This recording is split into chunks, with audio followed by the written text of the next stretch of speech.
You're listening to the Future Tech Podcast with Richard Jacobs.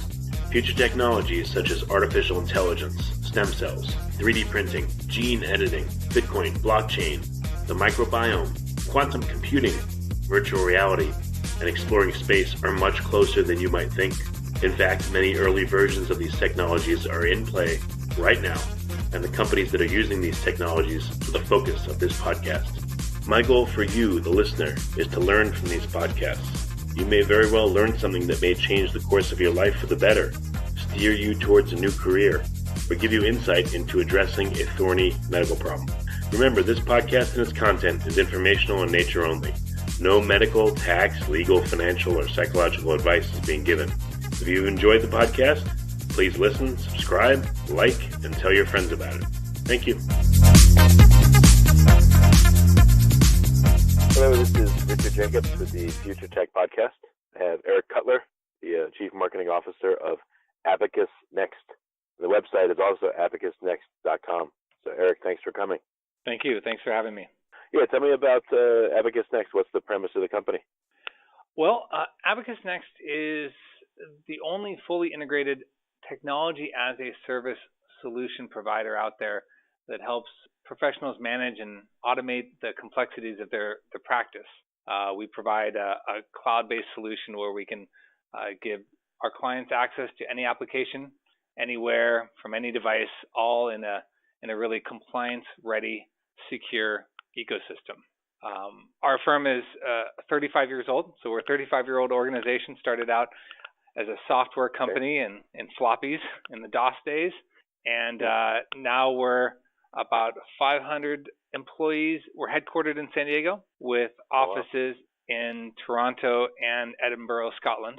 And we've got 8 core products that deliver services to around 500,000 business professionals worldwide. So what kind of business professionals and what are the products? Like some of them, what's your flagship one or two?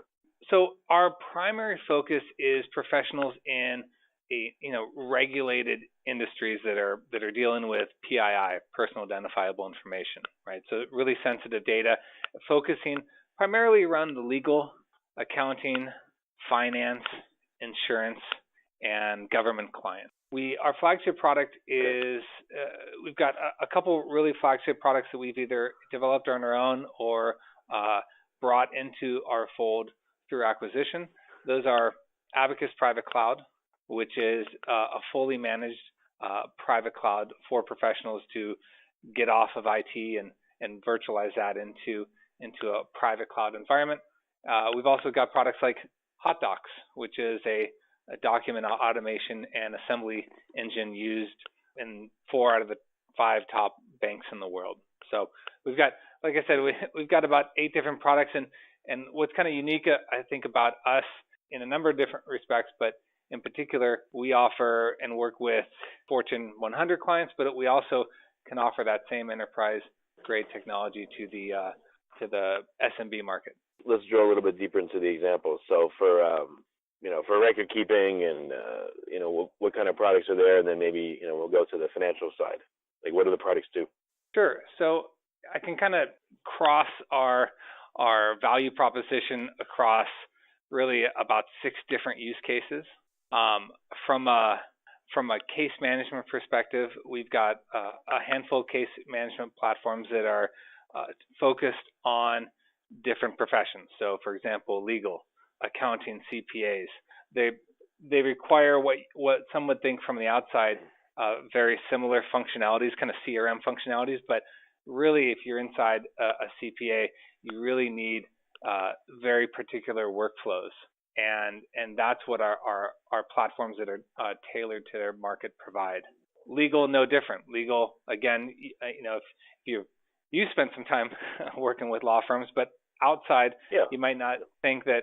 You might think, they just need more of a kind of a CRM functionality. Well, law can be incredibly complicated, and we have platforms that are tailored not just for legal professionals, but within the profession, the different areas that an attorney would practice in. For example, wealth management, someone in wealth would require different fields and workflows and rule-based calendaring than a immigration lawyer, as an example, and we have custom, platforms for each of those type of individuals and firms, so that way they can kind of maximize technology when they need to leverage it in their practice.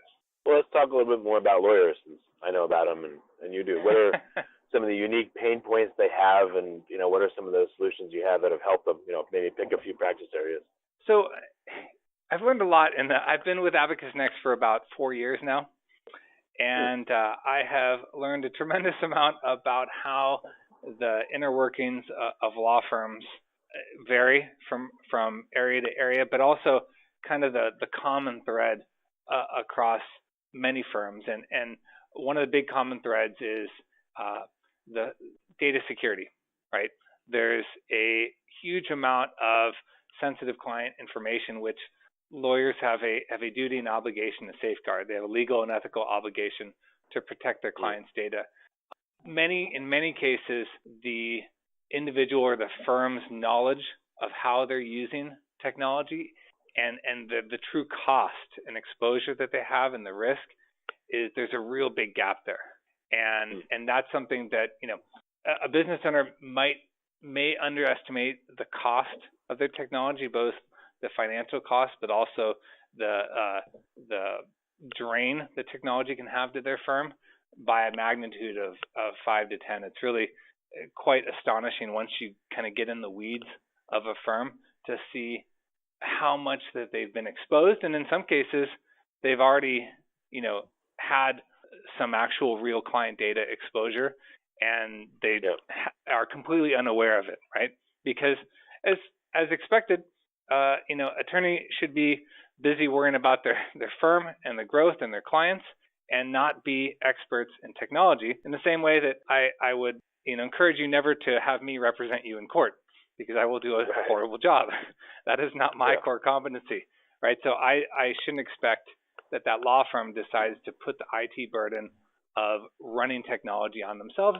But in many cases, that is the case, and or maybe they're trusting an individual or a small consultant type firm to run a 50 to 100 person law firm, and that just there's a lot of exposure, and the governance, the compliance is starting to merge from hey, it's nice to have your data secure, and to it's now a requirement. People are looking at other compliances like HIPAA, and bar associations are starting to adopt similar data security practices to law firms. Yeah, I've seen, for instance, there's still a lot of lawyers out there that use AOL or Yahoo emails, which is crazy, for many reasons. Or, I've had two attorneys that, they were attacked by ransomware.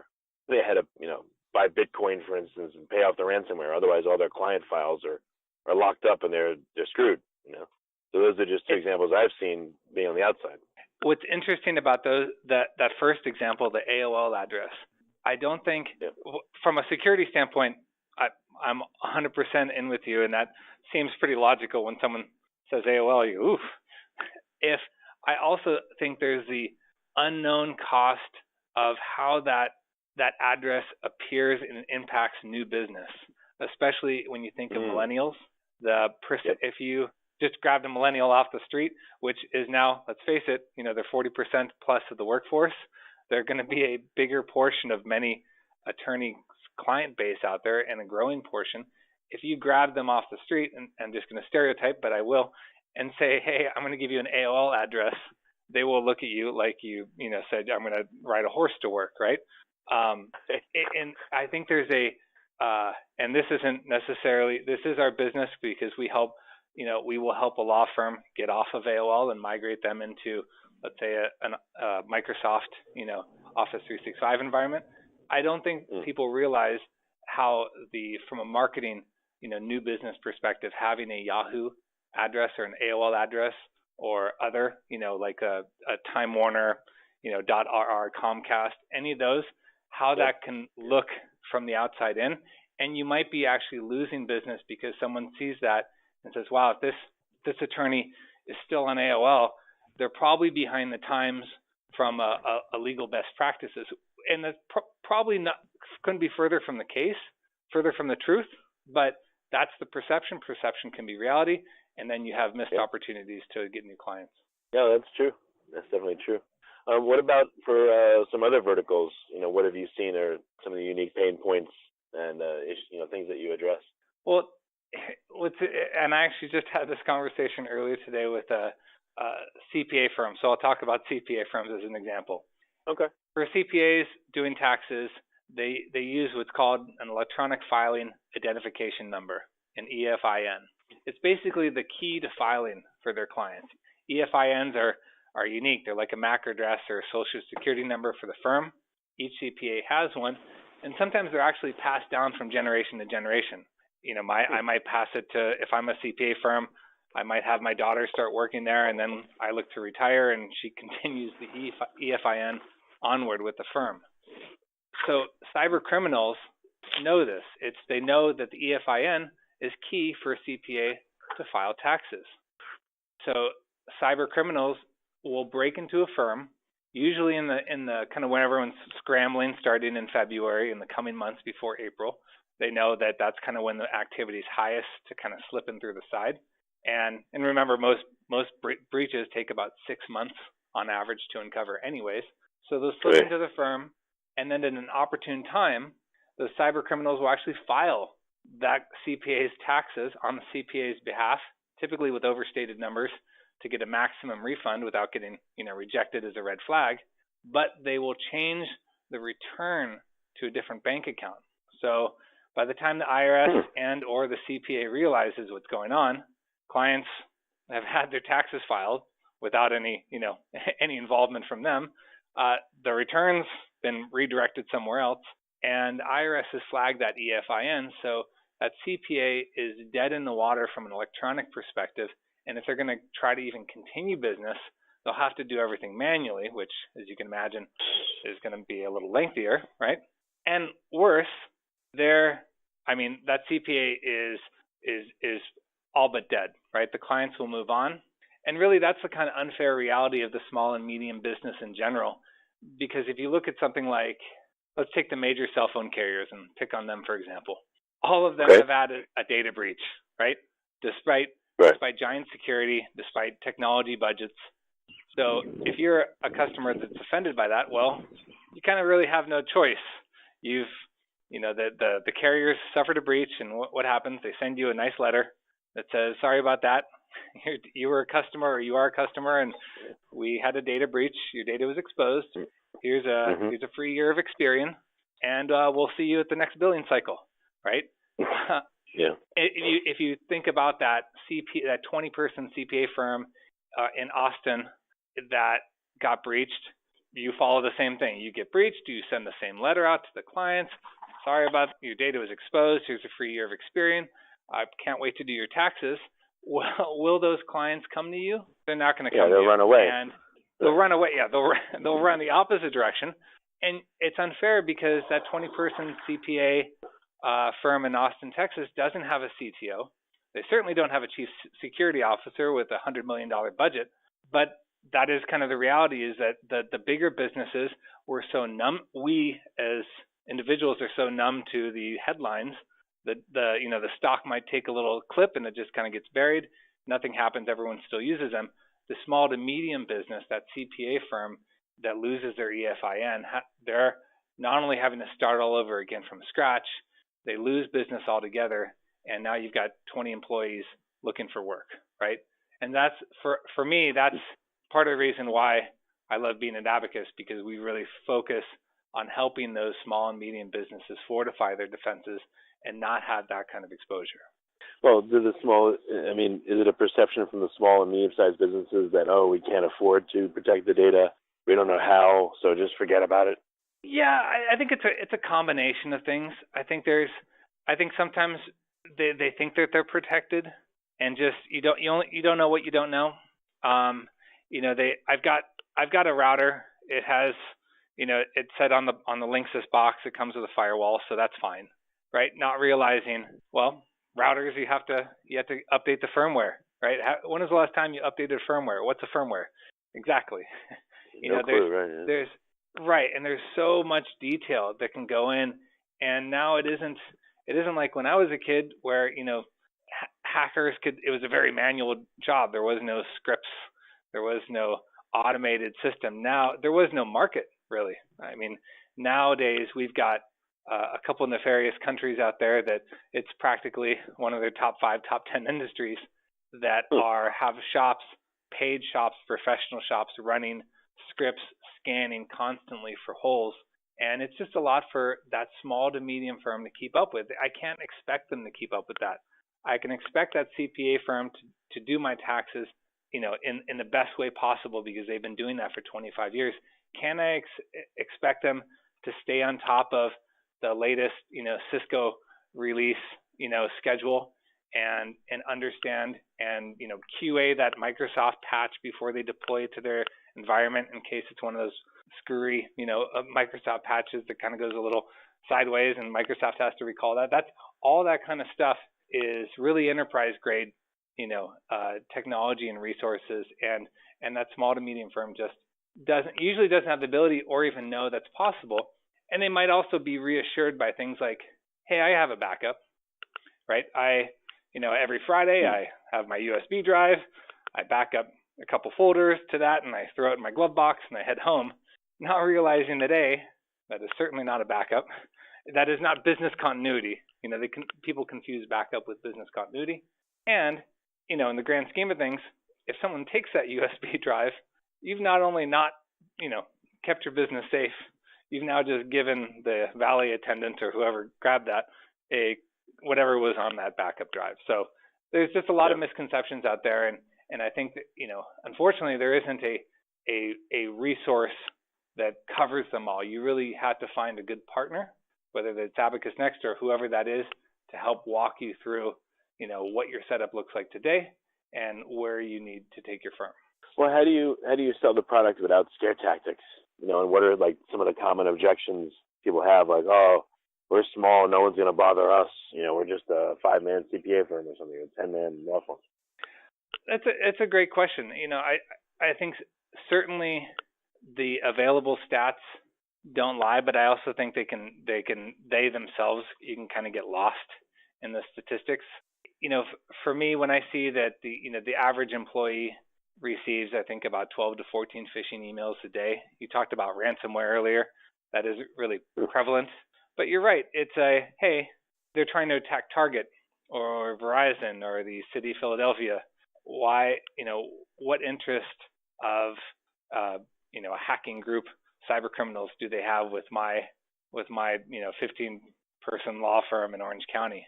And really that 10 years ago, they would have probably been right. There are probably not the groups out there looking you up in the yellow pages trying to, break into that firm. Nowadays, I think it's again, the scale of the attacks has made it where we now see all 50 states have data protection rules now, right? There are now, each state kind of has its own different version of the law, but we're now seeing companies publicly, and I'll use the word lambasted. I mean, here is a list of companies in the state that have had a data exposure, a data breach. Associations are now talking about it. Bar associations, different associations for each professional group. It's coming to the point now, I think, where it's clear that something needs to be done to protect both your firm and your client's data. So I don't think it's as much about scare tactics as it's just sitting down from a consulting perspective and asking the right questions. I said earlier, most firms don't know what they're spending on technology. Most firms don't know how much they're spending on it total. No one's ever sat them down and helped itemize it. And also, help kind of clarify things like a backup, USB backup drive doesn't replicate the firm. If you're copying some files on there, even if you're copying a SQL database, well, you come into work on a Monday and someone's broken in on a Sunday and they took all the computers and all your employees are staring at you and you're holding that backup in your hand. You can't really, it's not like you can plant that in the ground and grow everything. It doesn't back up. It doesn't image everything. It doesn't image your Active Directory. It doesn't image, your file links. It doesn't, all the applications, all that work it's just really it's a incremental backup of whatever you dragged into it. And I think it's really helping people understand that, so then they can honestly make the right decision for their firm. There are some firms that need more security than others, right? There are some firms that don't realize that they don't have, data encryption, but they need to because that's a compliance. So a lot of it is really just end user education. Yeah, and I guess an example of how easy it is to attack is, now, just as a for instance, years ago, I remember I used to get those calls, your auto warranty is expired, and I read an article after that syndicate was blown up that they robocalled like 1 billion plus calls. So the scale of this is enormous. And recently, the past month, I've been getting probably 10 to 15 robocalls a day, and they're actually somehow they're masking the caller ID, even though I have caller ID. So I got a call from John Smith in Arkansas, and I called back, and his voicemail says, "Oh, hey, this is John Smith, leave a message." And, he called me like 15 times over the past 3 weeks, and I actually talked to the guy and said, "I didn't call you." So, that's just another example of what's happening, and I'm just an individual person. It's not even business, and they're attacking. And even on personal email, I get phishing and I get all kinds of scams. So I guess that would answer the question of no matter how small or big you are, you need protection. And the return on investment, it's a great point. The scale of the attacks are now to a point, like I said, it's now, it's a real $1 billion industry, and it's been enabled in part by cryptocurrency. There's a lot of benefits that cryptocurrency, can bring, but there's also some of the challenges, because you can, if I try to, blackmail you or do something with ransomware, and then I give you my PayPal address, my ransomware scheme is going to be very short-lived, right? It's very or here's my Wells Fargo account, right? But things like cryptocurrency help enable some of these other groups out there. Now, the challenge of cryptocurrency is trying to get someone to pay you that has no idea how to buy, a Bitcoin or a Litecoin. That's a whole other problem. But right. To the scale of those settings, I get the IRS calls, the robo IRS call. That's not really the IRS. Yeah, they're going to arrest you if you don't pay them $10,000. Exactly, and or the ones that match your first 3 digits of your phone number. I've noticed that is also a tactic that they'll match. If your 456 is the first, they'll not only match the area code, but obviously the first 3. And I'm sure some cyber criminal case study has probably proven that if you match those digits, it looks somehow friendly or like it's somebody that you would know, even though that doesn't make sense. Well, it looks like a local call, so you're more likely to answer. Yeah. Right, not only local, but somehow closer to you because it's the first 3 digits. So, there's all these tactics, and if there's, when there's money, there's people to abuse it, and that's really the sad reality. So those small firms, are people still targeting, the Vons and the Whole Foods of the world? Absolutely. But from a scripting level, if I can remotely uncover an open port and install ransomware, and it starts encrypting 1,000 files a minute, and I can do all that at a huge level, huge scale, all the phishing emails, if just 0.01% convert, but I'm sending billions of emails out there, there's going to be a lot of firms caught up in that. Yeah, you mentioned that the average attack isn't even discovered for 6 months or intrusion. That's correct. So the industry statistics show that it's about a 6-month discovery window. Now, sometimes some of the bigger hacks, there's a top 4 accounting firm that was breached, and I believe it was, I want to say, 1.5 years before they uncovered that. And that's something else that I think not only have the attacks increased, they've also gotten a little more tactical. I talked about the EFIN. That's a very tactical thing. When you think hacking and breaches, you think, the guy with the mask over his head, just sure, grabbing whatever he can grab.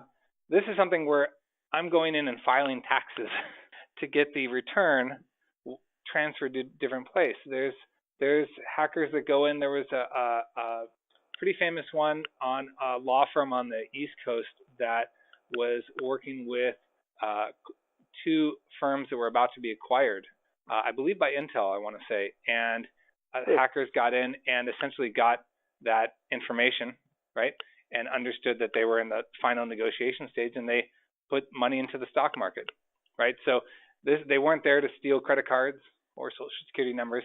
They were there to get insider trading. And if you think that's about crazy. if someone was in your business for 6 months, what would they see? They would not only be able to get everything, of course, in one fell swoop, but they would also see the patterns of your behavior. They would see your emails to your wife or husband or significant other.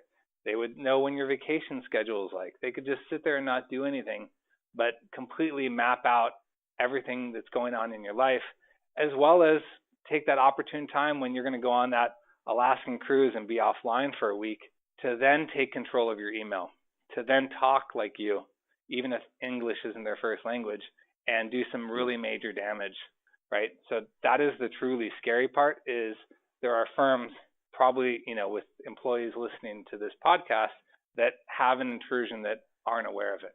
So how do you approach, clients? What do you do? Do you do an assessment of their current state of security and identify any breaches up front? Or, what's the process that companies go through to work with you?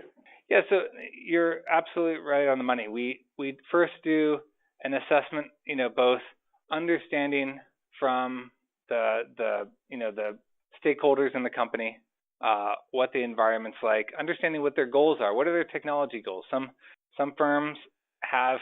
I talked to a firm earlier today, one of our clients, that they do not have a cloud first strategy. They are the IT guy kind of chuckled when I brought it up because they're a 1,000-person firm, but the cloud is far off in the distance. And about a week ago, I talked to another about similar size law firm where we need to move everything in the cloud like yesterday. So every firm is different, both in what their goals are, and also then understanding actually what's happening underneath the curtain. So we do a technical assessment where we essentially run an analysis over everything, understanding what's going on within each network, understanding where the some of the skeletons lie, and then building a custom solution for them to move into.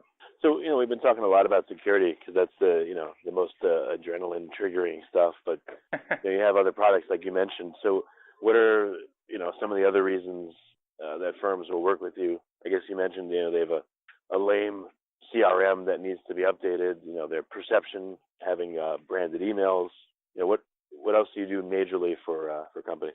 Sure. So really if I had to boil it down into three areas, it would be how they're managing the practice, how they're managing their documents and templates, and then of course the overall environment, the cloud. So we talked about cloud. I think we hammered that in. The management is, I think, and the workflows are really key.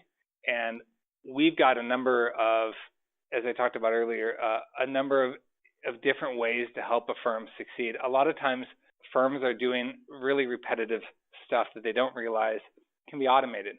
We talked about earlier about immigration law firms. If you're doing, let's say, if you're an immigration law firm, you're probably getting a lot of walk-ins if you're in a highly trafficked area. So you're not only getting appointments over the phone, but you're getting people walking in, and every time they walk in, you're doing intake. That itself can be automated, and you'd be surprised.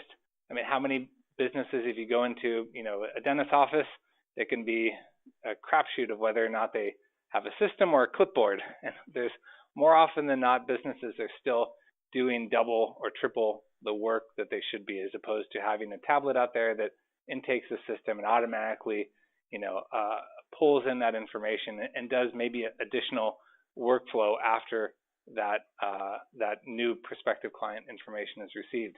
If you're in that immigration law firm, you're doing visa extensions, right? You're extending visas. That there are 12 to 14 steps that should happen, and in a non-automated firm, that's a human doing every one of those steps. It could take half an hour to process, and now you're at scale, right? So it requires a lot of time, and that's something that our products can actually help automate many of those workflows to relieve the time and help reallocate that person, maybe on something else, maybe reallocate the money you're spending on that person into more marketing dollars or another lawyer or something like that. So yeah, even another example is law offices and doctors. The intakes are on paper. So first of all, it's annoying to the person to have to write all that stuff, and it's stupid. You got to scan it in. Their handwriting may not be readable, all that stuff.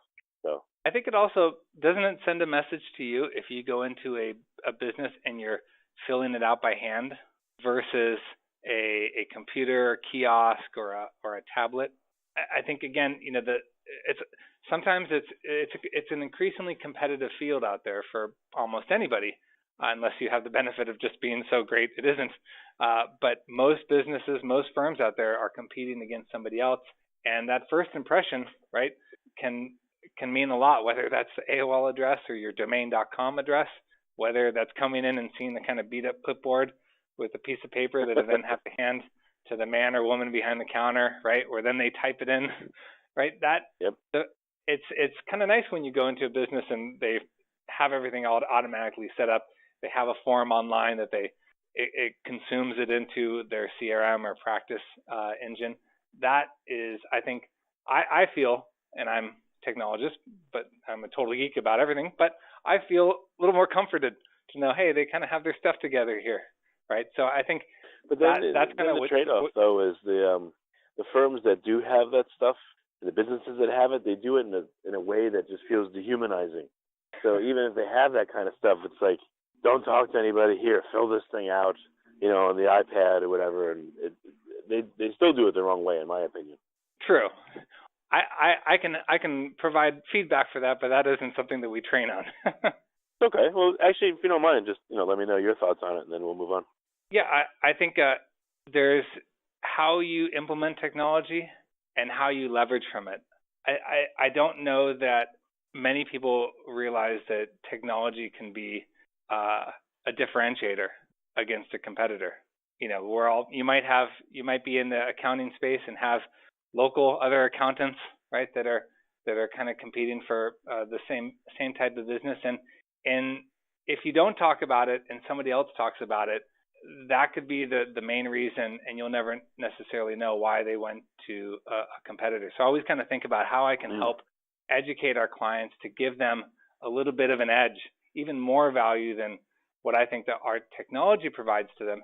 Why not talk about the fact that, hey, we have a secure client portal. It has 256-bit data encryption, so your data is safe. Instead of having to email me your receipts, right, or hand them to me, right, you can actually pull them into this portal. You can actually give me the data in a secure way that doesn't expose it. And we've invested a lot of money and technology into protecting your data. I think if a firm has that conversation with me, I think if I go get a second quote from somebody else and they don't talk about that and they make me fill out the clipboard and if they have the AOL or Comcast address, no offense to either of those companies, I'm going to have a different perception, right? So I think it's right, helping educate people not only how to implement technology but how to leverage from it. Well, very good. So what's the best way for firms and employees listening to engage with you and to talk to you about their needs? Well, our website, abacusnext.com, has our overarching coverage of what we provide, and talking with one of our technology evangelists and really sitting down and understanding what you have. I think from a value perspective, it's something that we do for free, to sitting down and understanding what your firm looks like, having that assessment, and if it makes sense to rethink how you're doing IT, at least get a second opinion. Even if you feel that your IT is completely solid, your technology is great, everything's rosy and perfect, I would at least think a second opinion would be worth it. And then you can sleep well at night knowing that at least you're all set up the way you should. Or don't sleep well that night, but sleep well in the near night after you get onto an Abacus Next solution. Gotcha. Okay. Well, very good. I appreciate you coming on the call, and it's been pretty interesting. I learned a lot of good stuff. So, Eric, thank you. Thank you, and thank you for having me. You're listening to the Future Tech Podcast with Richard Jacobs. Future technologies such as artificial intelligence, stem cells, 3D printing, gene editing, Bitcoin, blockchain, the microbiome, quantum computing, virtual reality, and exploring space are much closer than you might think. In fact, many early versions of these technologies are in play right now, and the companies that are using these technologies are the focus of this podcast. My goal for you, the listener, is to learn from these podcasts. You may very well learn something that may change the course of your life for the better, steer you towards a new career, or give you insight into addressing a thorny medical problem. Remember, this podcast and its content is informational in nature only. No medical, tax, legal, financial, or psychological advice is being given. If you've enjoyed the podcast, please listen, subscribe, like, and tell your friends about it. Thank you.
This call is being recorded.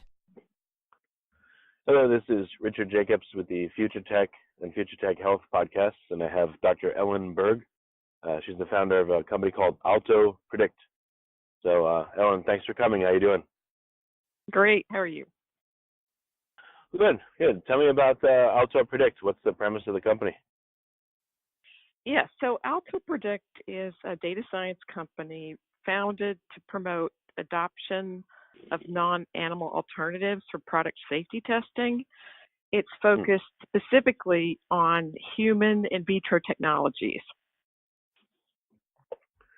Okay. What are human in vitro technologies? Great question. Primary cell-based assays, organs on a chip, organoids, bioprinted tissues, microphysiological systems, stem cell-based assays, all in vitro human-based assays. The idea is to use these in place of animals for testing for safety. Yeah, I just have I'm not on the inside of this. I just have the general feeling that it seems like less animals are being used for testing, and I think the public, it's just my guess, the public feels like everything's okay now and animals aren't used very much, or, if they are used, it's just laboratory mice, which, I guess not a lot of people seem to care about. But is that true, or what do you see? No. No, it's not true. That's okay. The problem. That's all I wanted to know. It's an urban myth. Yeah. So the reality is, despite all of these innovative advances in these methods, and so many different platforms that have been developed over the last 10, 15 years, there's a tremendous lag in adoption by product developers to use these systems. The reason is, multiple reasons, there are many options, right? Many different platforms, crowded markets, many different stakeholders are involved in acceptance of these assays and replacement of animals. And the data from in vitro assays, it's complicated. The analysis isn't trivial, and the validation data from these new platforms is either very limited or very hard to access. We often see, publications where the data are in supplemental table 4, in an Excel table. And so it's not easy for the people who need to agree to use these to gain confidence in their use. So our idea is to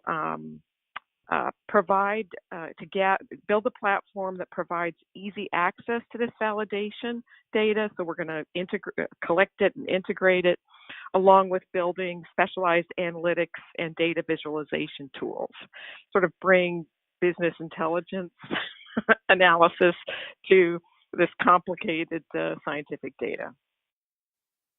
All right. Well, another misnomer or misconception: in vitro. I think of in vitro fertilization.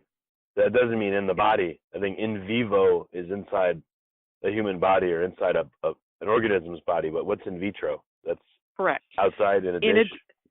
Outside in a dish. Exactly. And the the challenge is, how do you model in vivo biology, complicated in vivo biology in vitro? But the technologies are developing. We're able to culture many different cell types now, and from stem cells induce the differentiation into things like neurons that you can't really get human donors to volunteer their neurons for testing. Right. So,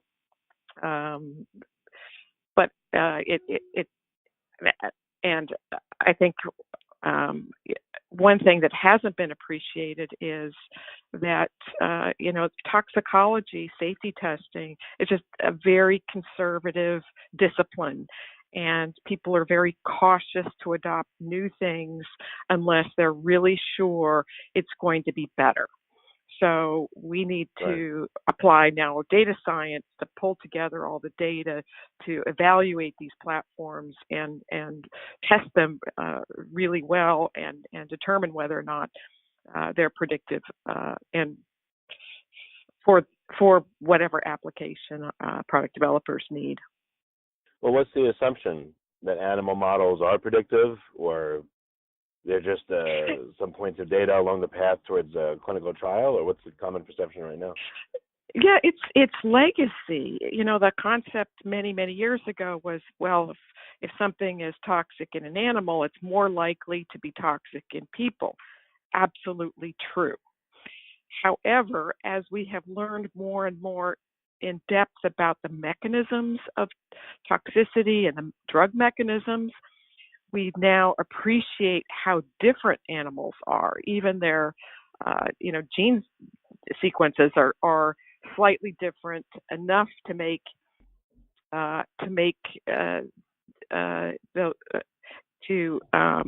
it us unable to predict effects, from animal testing. And the other reason is a lot of the in vivo animal data is in silos within pharmaceutical or consumer products companies, and nobody has access to that. So it's been hidden, if you will. The lack of predictivity of animal testing has really been hidden. It was the best we had at the time, but as we learn more about the details, the mechanisms of human biology, it's quite remarkable how different people are from animals, and it makes us realize why drugs still fail 30% of the time for safety in people. Well, I guess we don't know if these other methods are the best available because, like you said, data science has to be done on them to evaluate that, right? Yes, and actually that's where I come in. I've spent the last 15 plus years developing a human in vitro platform using human primary cells to model different aspects of tissue biology, and we've successfully discovered a number of novel mechanisms of toxicity that we have used and developed as commercial assays, and are helping people in drug discovery select safer molecules, and we've shown predictivity of these assays.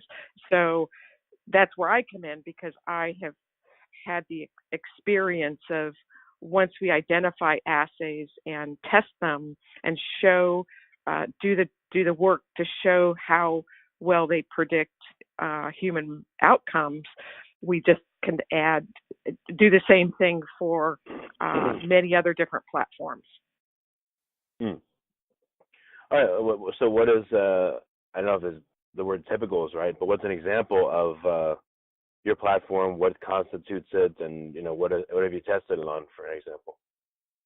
Yeah, so right now we're working on our beta version of the platform, where we have a partnership with Collaborative Drug Discovery, which is an cheminformatics biological database, commercial database, to showcase collecting various in vitro assays that are relevant to cardiovascular toxicity.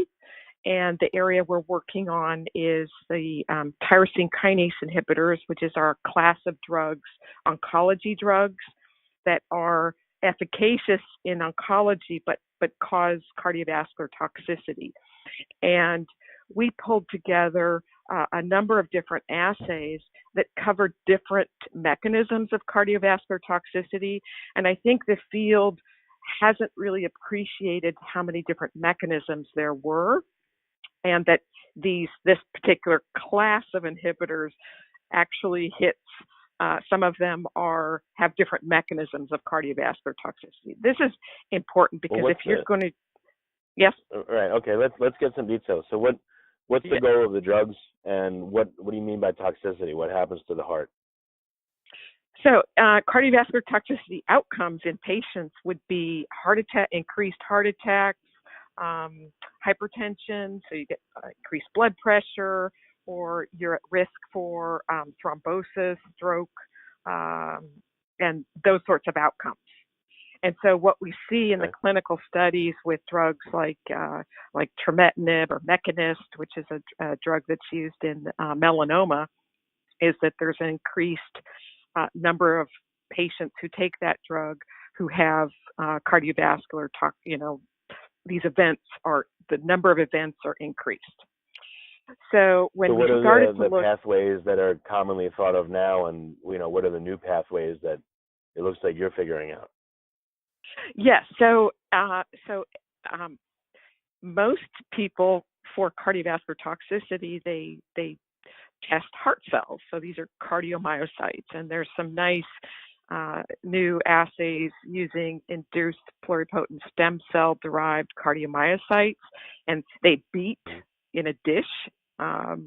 So that assay has been used for, people have looked to that assay to predict cardiovascular toxicity.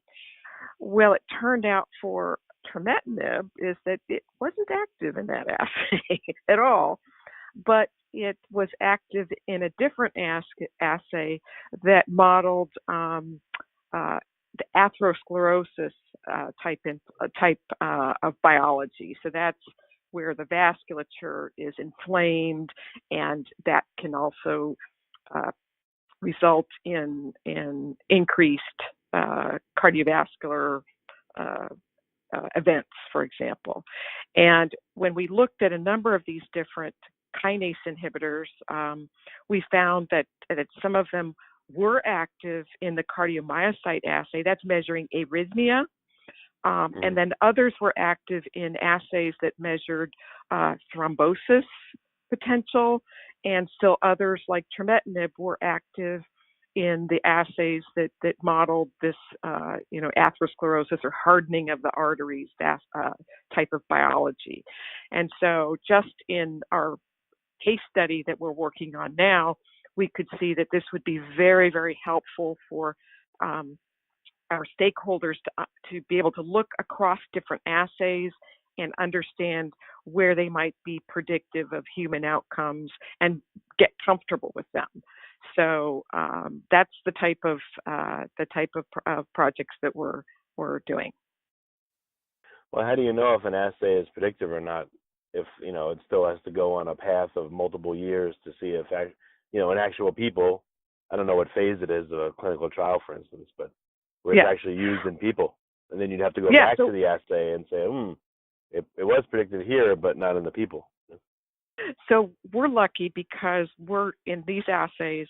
We're testing all approved drugs, or failed drugs, and so you have Okay. all of the clinical data from those to show you how predictive your assays are.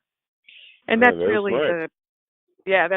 it's challenging because most small companies who are developing some of these assays, they'll only test a few drugs, but you need to test a lot to be able to determine how predictive the assays are. So that's what we're trying to do by integrating the data and supporting all of these vendors or people developing these assays to run the data, run the assays that are needed to show that they're how predictive they are.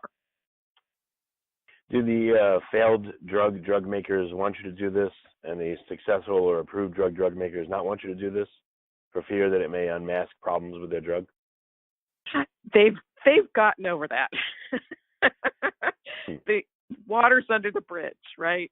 And for every company who has a failed drug who doesn't really want to look at it anymore, other companies are looking for those opportunities. Well, if I could fix that drug, then we've got something. So in this space, it tends to be less competitive than efficacy.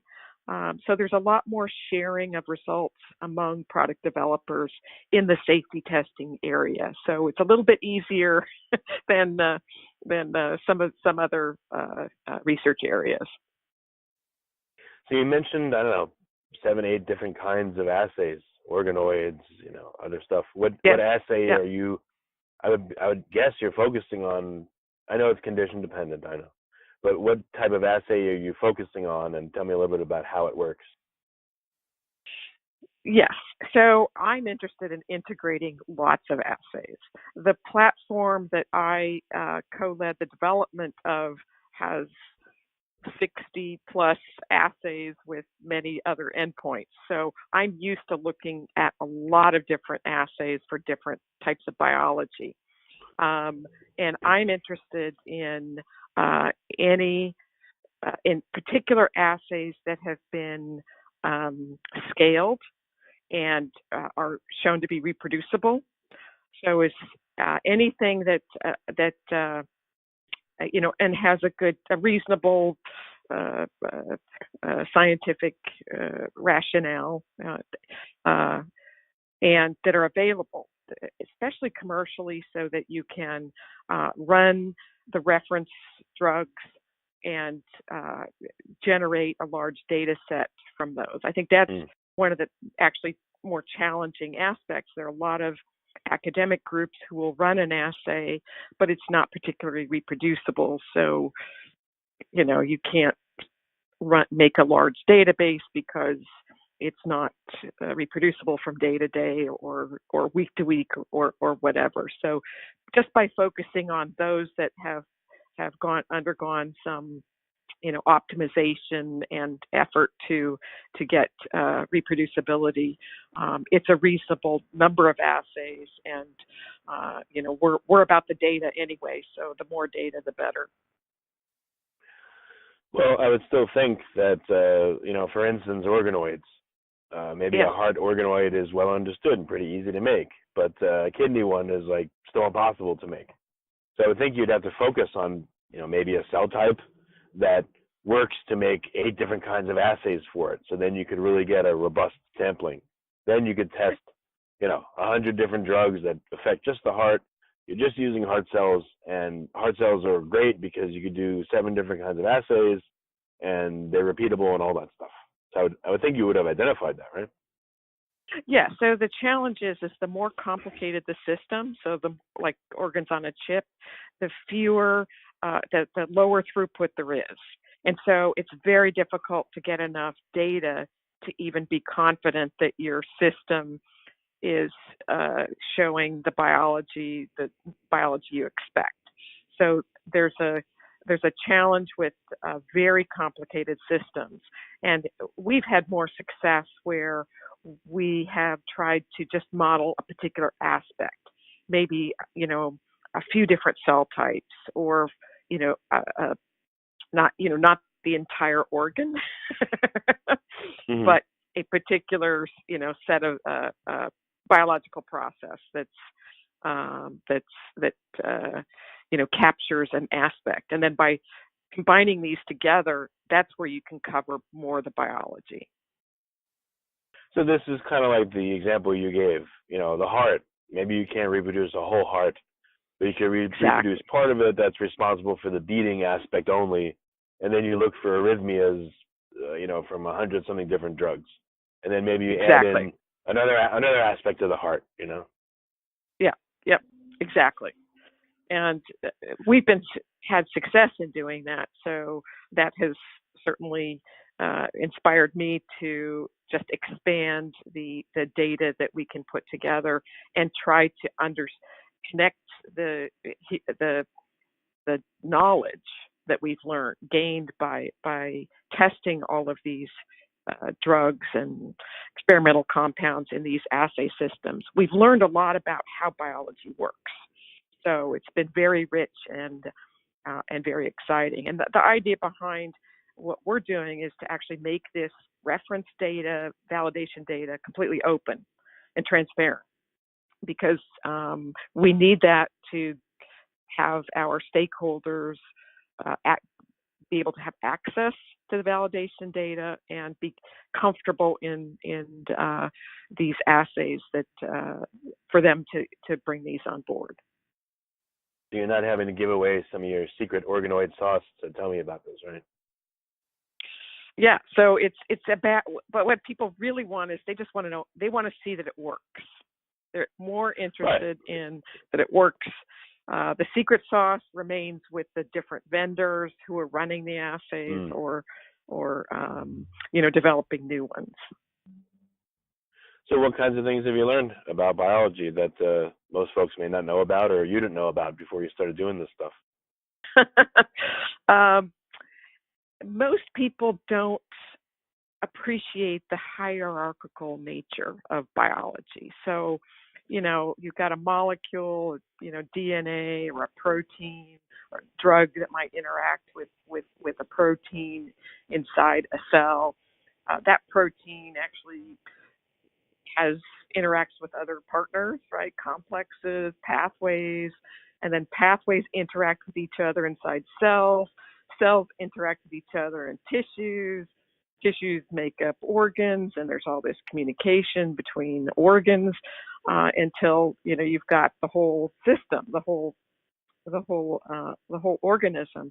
And for us, information that is closer to the clinical outcome, right, like a biomarker, something that's close to the clinical outcome, is more valuable than a gene sequence or knowing whether or not there's a gene expression, particular gene expression pattern.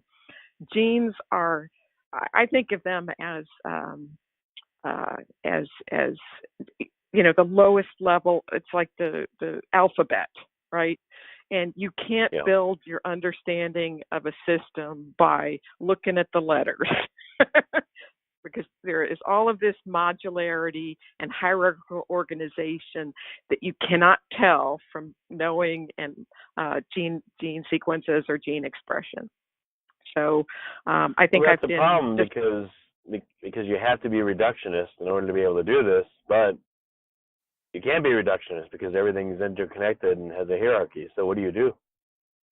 So that's where these systems come in, these in vitro systems, because we're using whole cells, right? We haven't taken them apart and isolated the proteins to do biochemical assays, and we then test things in co-culture, so you can start to put cells together, and when you get the higher levels of organization, they just do different things than the individual cells do, and so just trying to do that helps you learn more about how the system is organized. So what's I think what's an example of that? Because this sounds like juicy, really interesting stuff. Yeah, well, we kind of know this from gene knockouts, right? You take the whole organism and then you knock out the gene. So you've got the whole system intact, working, and that does help you figure out what things do. Let's see, some of the things that we've um, uh, appreciated is how important tissue context is, right? So the a fibroblast in a lung is just very different than a fibroblast that's in the heart. And the reason is that when you put cells together, they talk to each other and they create their own sort of environment that is not predicted by the individual cell types. So we can look at clinical data from a clinical trial, look at the tissues to see what's going on in human clinical, and then you go back to the in vitro systems. You just keep comparing what you see in vitro with what we know is happening in a tissue, and improving our models, slowly and surely. So do you see what you consider to be emergent properties when completely. you get enough cells together of different cell types? Emergent property, absolutely. And the other thing is appreciation for how a drug target can have a biological function, many biological functions that are quite different depending on the tissue and setting, and just completely remarkable. You keep teasing me with these ideas, but what are any specifics you can give that won't reveal things you don't want to reveal? Yeah, sure. So a few years ago, we were working with the Environmental Protection Agency to characterize environmental chemicals across these biological assay systems, and we noticed in these human systems that they were responsive to polycyclic aryl hydrocarbons. So these are pollution, right? Mm-hmm. The stuff in pollution. And we noticed that, it had particular activity. And the EPA was all very concerned with, pollution-related cardiovascular effects of these molecules. And what we observed was that these molecules were also quite active in immune cells and modulating the immune cells. So immunomodulation, not immunosuppression, but modulating. And it turns out that we were able to find a biology that is now used, is now being developed for skin drugs. So they exploited this particular biology that we discovered through looking at environmental pollutants to become something positive. So, and I think that's a really good take-home message as well, is that you can find a drug or a chemical that has a particular activity in biology, that it might be beneficial or it might be detrimental, depending on what is the indication and what is the status of the patient. So, all right. So I got a two-part question for you. Since you're like eyes deep in complexity, let's see. So, is it true that the percentage of drugs that are approved appears to be declining? And does that seem to, that and your knowledge of biological systems being so complex, integrated, communicative, and have emergent properties, and et cetera, those two combined, does that tell you that looking for a drug to fix a particular biological problem is a fool's game and it needs to be more sophisticated? Or as long as we have better tools to figure this stuff out, we'll be fine? I think once these tools become more widely adopted, we'll see a big upswing in in approved drugs. The these haven't been around that long, and actually last year we had a pretty good number of approved drugs, although most of them were for very small niche applications. But I think that is pointing the way that we're going to be moving into personalized medicine for sure, and it's tailoring the drug to the patient, to the necessary biology, or the because I think what we're learning from this work in terms of the complexity of disease biology, or the variety of disease biology, that our classification of diseases is a little too is not refined enough. And I think as we combine what we're learning from all of the health technologies in terms of individual variation and particular type classifications of patients, we'll be able to start matching drugs and drug combinations with the right patient. I think we're at a lull, but it's going to. I think it's going to explode. I guess to throw in even more complexity, certain tissues are adjacent to, or intermingled with the microbiome. Yeah. What do you do in those situations? Can you create assays with the microbiome or without it? Because I would think that would affect function tremendously. Absolutely. We've actually explored a lot of microbiome-derived products, and they're certainly very bioactive. And it makes so much sense that they can control. I think we don't know a lot still, the diversity and the consequence, because they're very complicated, right? There's all these species, there's what they make, there's when they're different combinations will be different. And I think, and once we start to get the data from, comparing microbiomes across patients and really analyzing that information, which we're just at the beginning of. I think we don't have a lot of actual information yet. There's certainly some tantalizing reports here and there, but I think that is an area that's going to be super important, because we're a product of our environment, and one of our biggest environmental perturbations is our microbiome, because it's sitting in our gut and talking to us all the time. And I like to think of that, all of we're responding to everything in our environment, right? Food, the air, the people we're around, dogs, pets.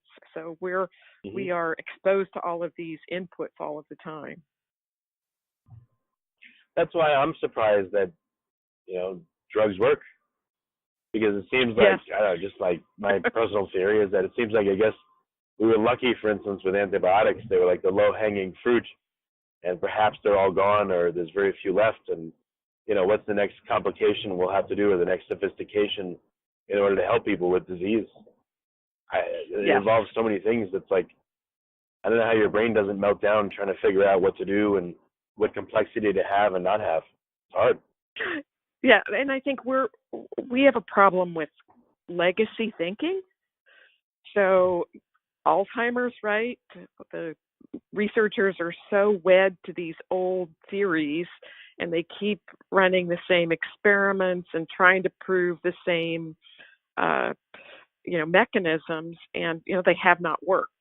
And I think it's very challenging to support and promote really novel thinking and novel approaches. And I can tell you from my experience, I had this idea to use human primary cells in vitro to try to model tissue biology. This was 20 years ago.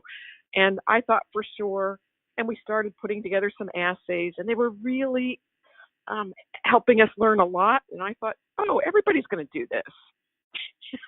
And turns out that nobody is. They don't. It's interesting, why don't innovations happen or move forward? And that's a very interesting.